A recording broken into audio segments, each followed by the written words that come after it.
Di naman nakakahalata si Cherish sa atin. Hindi nga niya alam na bisexual ako eh. At saka wala nang panahon yun para usisahin pa ako. Sapat naman niya sa akin. Renzo, wala ka bang balak na ipagtapat kay Cherish yung tungkol sa kasarian mo? Curious ko paano tanong sa kanya. Wala akong balak. Ang alam lang niya, straight ako. At saka playboy. Hindi siya maghihinala sa akin na boy ako at in never. Yummy Gummy is loaded with vitamin C. And now, let's sing!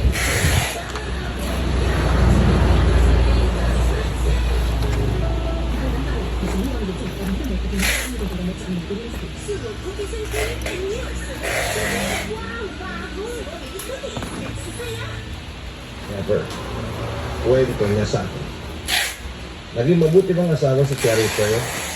Maya-maya itanong ko sa kanya. Ilang minutong natahimik si Renzo pagkatapos ng tanong kong yun. Kala ko nga hindi na niya yun sasagutin, pero pagkaraan ng ilang subo sa akin, kinakain still ay nasalita din siya. O naman, naging mabuti naman siyang asawa. As of now. Pero minsan, mas priority naman niya ang trabaho niya kaysa sa akin. Which is fine. Jumpman. Kaya ako siya pinakasalan dahil doon. Gusto ko magkaroon ng asawa. Pero ayaw ko nang masyado akong mahal na mahal niya. Yun ang sabi niya sa akin. Pero seriously, mahal mo ba talaga ang asawa mo? Huminga ng malalim si Renzo bago siya sumagot sa tanong ko. Mahal ko si Cherish, pero hindi ko rin maitatanggol na iba ang tipo ko.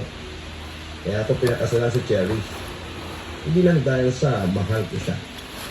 Hindi dahil sa sense of security.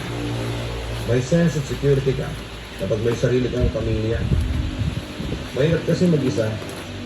Paano kung tumanda ka? Sino mag-aalaga sa'yo? Ayaw ko namang mamatay lang sa home for the aged. Parang lumalabas na cover girl / future caregiver lang si Cherish. Conclusion ko. Ikaw ba, Loloy? Wala ka bang balak na magkaroon ng sariling pamilya? Seryosong tanong niya sa akin. Well, gusto ko magkaroon ng sariling pamilya. Pero wala akong balak na mag-asawa ng girl. Iisip ko pa lang na big